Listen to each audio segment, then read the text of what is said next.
You see, there are places in this world that have nothing to do with geography. They aren't marked on any map. You won't find them by looking out the window or driving down the street. These places exist entirely in the mind, in the way we arrange our lives, in the invisible structures we build around ourselves. And yet, they are more real, more powerful, more dangerous than any physical location could ever be. Most of us spend our entire lives wandering through these places without ever realizing we're trapped. We feel exhausted, anxious, hollow, and we blame ourselves. We think something is wrong with us. But what if the problem isn't you at all? What if you're simply living in the wrong psychological neighborhood? I want to tell you about 7 places that destroy who you really are. Not through violence or force, but through something far more subtle.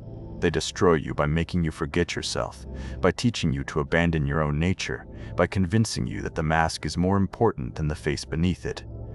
The first dangerous place is what I call the Hall of Mirrors. This is where everyone around you reflects back only what you already believe. Every conversation confirms what you think. Every opinion matches your own. Every fear you have is validated and amplified by the chorus of voices that sound remarkably like your own. Now you might think this sounds rather comfortable, even pleasant. And that's exactly why it's so dangerous. You see, the human mind is not meant to live in perfect agreement with itself. It's meant to be challenged, tested, stretched. When you surround yourself only with people who think exactly as you do, something rather curious happens. Your mind doesn't grow stronger. It grows more rigid, more brittle, more afraid. I once knew a man who spent all his time with people who shared his exact views about everything. Politics, religion, the proper way to live. He thought he was being wise, staying with his own kind. But what he didn't realize was that his capacity to think was shrinking. Every day, his world became a little smaller, a little more frightening, a little more dependent on the group to tell him what was real. The problem with the Hall of Mirrors is that it makes you terrified of different ideas. A new thought feels like an attack. A different perspective feels like betrayal. You become so identified with your beliefs that questioning them feels like dying. And so you cling even tighter to the mirrors, demanding they show you only what you want to see. But here's what you must understand. When you live in the Hall of Mirrors, you are not really thinking at all. You are simply repeating. You are not growing. You are calcifying. You are not becoming more yourself. You are becoming less. The way out is simple, but not easy. You must deliberately seek out voices that disturb you. Not to argue with them, not to prove them wrong, but simply to feel your own mind stretch. To remember what it's like to not know. To wonder. To question even your most cherished certainties. The second dangerous place is the arena of comparison.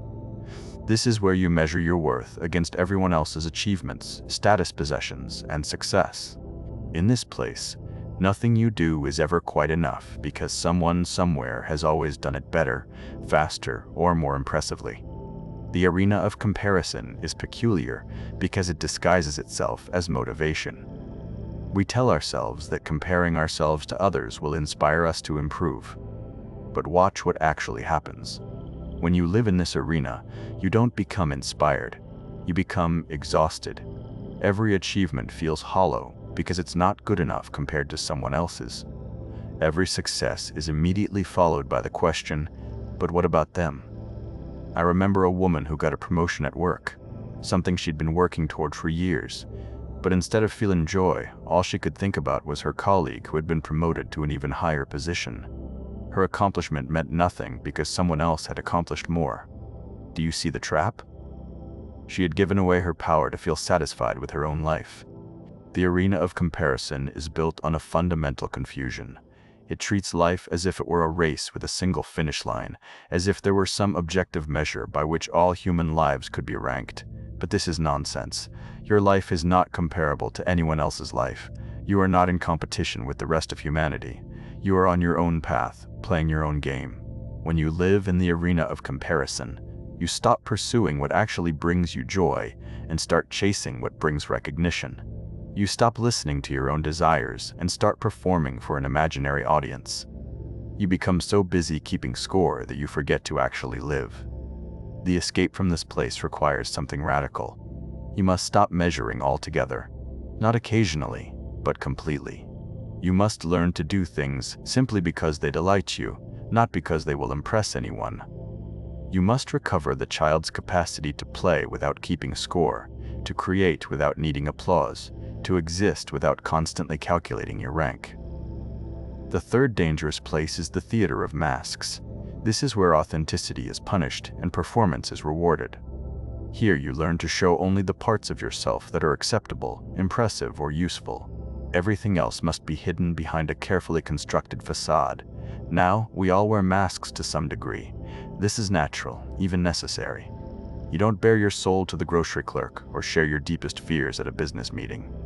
But the theater of masks is different. In this place, the mask becomes so thick, so permanent, that you forget there was ever a face beneath it. I knew a man who worked in a place where showing any weakness was career death. He learned to laugh at jokes that weren't funny, to agree with ideas he opposed, to hide every part of himself that didn't fit the approved image. And after years of this performance, something terrifying happened.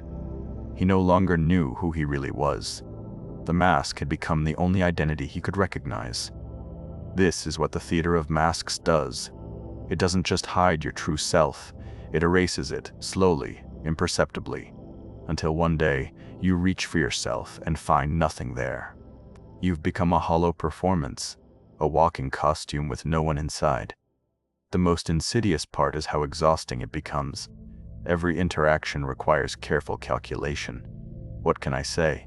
What must I hide? How should I appear? You come home from a day in the theater, and you're drained, not from genuine engagement, but from the constant effort of being someone you're not. And here's the cruel joke. The very thing you're trying to achieve through this performance, connection, belonging, acceptance. These things can only be found through authenticity. The performance creates exactly the isolation it's trying to avoid. You become surrounded by people who don't really know you, in relationships that feel strangely empty, receiving approval that means nothing, because it's not really for you. The way out of the theater requires courage. You must begin taking off the mask, carefully at first, testing to see who stays and who leaves. And yes, some people will leave. Those who preferred your performance to your reality. But this is not loss, this is liberation. Because the people who remain and the new ones who arrive will be in relationship with you, not with your costume. The fourth dangerous place is the room of silence. Not the good kind of silence, the contemplative stillness where wisdom grows. No, this is the toxic silence, where pain is buried, needs are denied, and truth is too dangerous to speak. Many of us grew up in families that operated like this. Everything looked fine on the surface. No screaming, no obvious dysfunction. But beneath the pleasant facade, everyone was slowly suffocating. Feelings weren't expressed. Problems weren't addressed. Needs were swallowed and hidden. The unspoken rule was simple. Don't rock the boat. In the room of silence, you learn that having emotional needs is selfish, that expressing pain is weakness, that the way to maintain peace is to never be honest about what hurts. And so you become very skilled at suffering quietly, at pretending everything is fine, at convincing yourself that numbness is the same as peace. But here's what actually happens in this place. Your emotional needs don't disappear when you ignore them. They accumulate in your body, in your nervous system, creating anxiety you can't explain, and depression that seems to come from nowhere. You feel lonely even when surrounded by family, because no one is really seeing you. You're all performing this elaborate dance of not noticing each other's pain. You're all feeling. I knew a family that prided itself on never fighting. They thought this meant they were close. But when I talked to them individually, each person felt desperately alone. The mother was depressed but couldn't say so. The father was overwhelmed but had no one to tell. The children learned that their feelings were inconvenient disruptions to the family's carefully maintained image of perfection. The room of silence teaches you to cope with pain rather than heal from it. It trains you to ask, how can I better tolerate this hurt? Rather than, how can I address what's actually wrong? And so you develop all sorts of clever strategies for managing discomfort while never actually resolving anything. The way out requires breaking the silence, gently but firmly. It means saying out loud the things that have been hidden, not with anger or blame, but with simple honesty. I'm hurting. I need help. This isn't working for me. It means risking the false peace for the possibility of real connection. And yes, the family system will resist. Silence is comfortable for those who fear honesty, but your liberation is worth the discomfort. The fifth dangerous place is the storm of noise. This is the opposite of toxic silence. Here you're bombarded constantly with information, stimulation, demands, distractions. There's always something to read, something to discuss, something requiring your attention. You fill every quiet moment with activity, because stillness feels unbearable. And you might think this sounds like modern life, and you'd be partly right. But this place has existed long before our current era. It's anywhere you use external noise to avoid internal truth. Reading the newspaper obsessively, to avoid thinking about your marriage. Staying endlessly busy with social engagements to escape your own company. Filling your mind with other people's problems, so you don't have to face your own.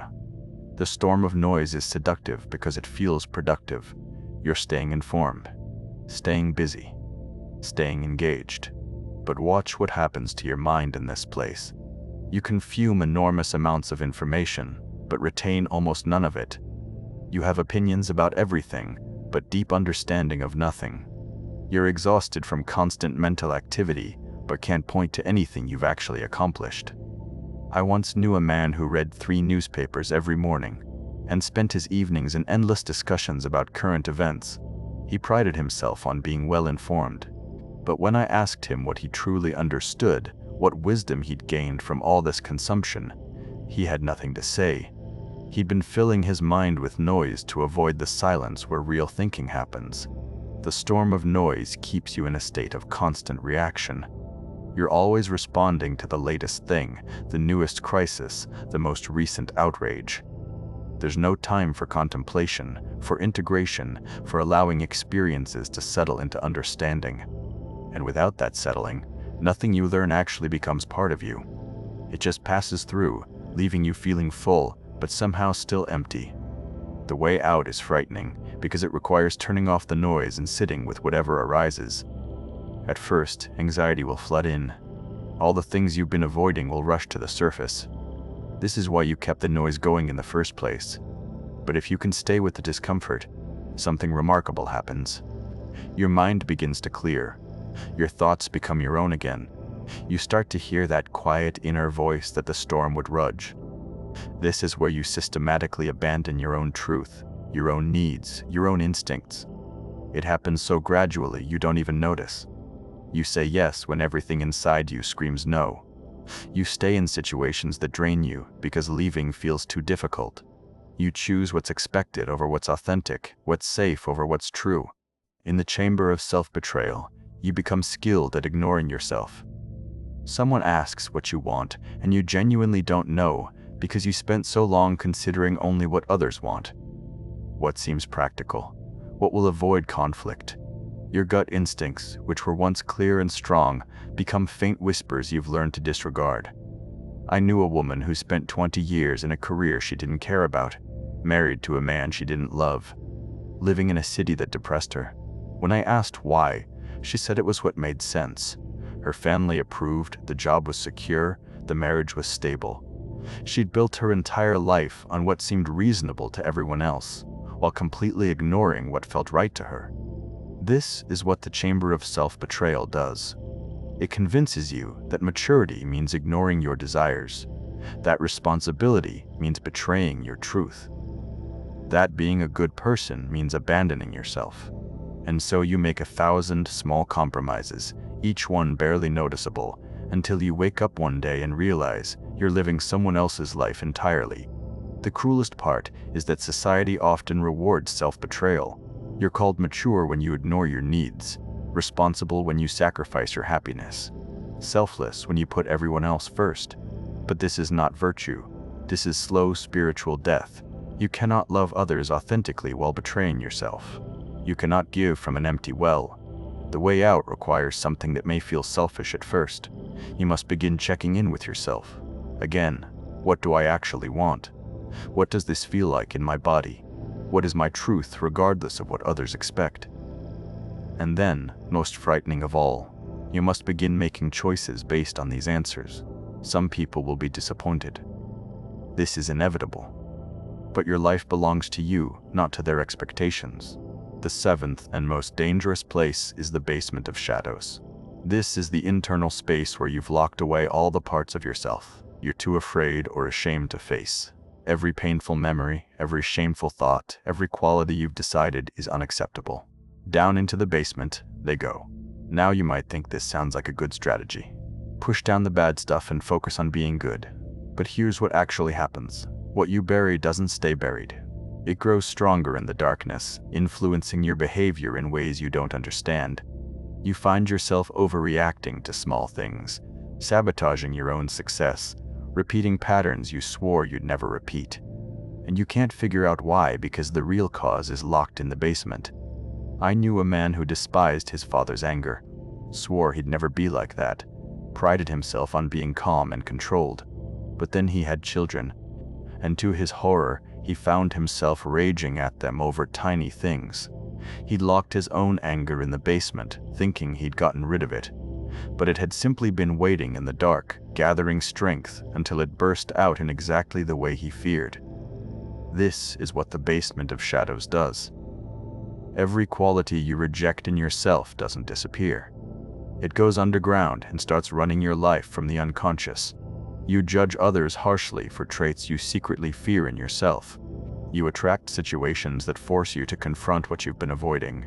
You become, quite literally, possessed by the parts of yourself you refuse to acknowledge. But here's the remarkable thing. The shadow basement doesn't just contain what you fear. It also holds tremendous power, creativity, and vitality. That anger you buried might become passionate advocacy once you face it.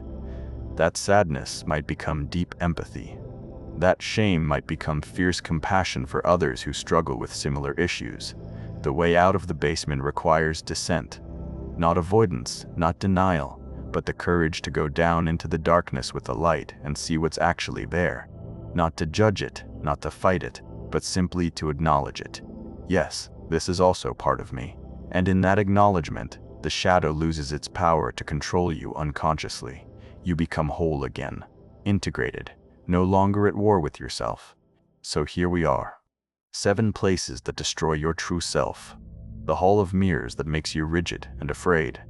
The arena of comparison that makes your achievements meaningless. The theater of masks that erases your authentic face. The room of silence that buries your truth. The storm of noise that drowns your inner voice. The chamber of self-betrayal where you abandon yourself gradually.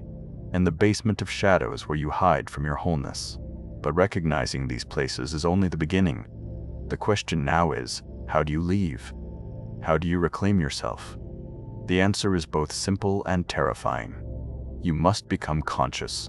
You must look honestly at where you are. Not where you pretend to be. Not where you wish you were. But where you actually spend your psychological time. Which of these places do you inhabit daily? And then you must begin to leave. Not all at once, not dramatically, but deliberately. Start limiting your time in toxic environments. Set boundaries with people who demand your mask. Create space for silence, where your inner voice can speak. Make small choices, based on your own truth, rather than external expectations. Begin the slow work of integrating what you've hidden in the basement. This won't make you popular. People who are comfortable in these places will feel threatened by your departure. They'll call you selfish for setting boundaries, weird for being authentic, antisocial for needing silence, irresponsible for following your truth. Let them.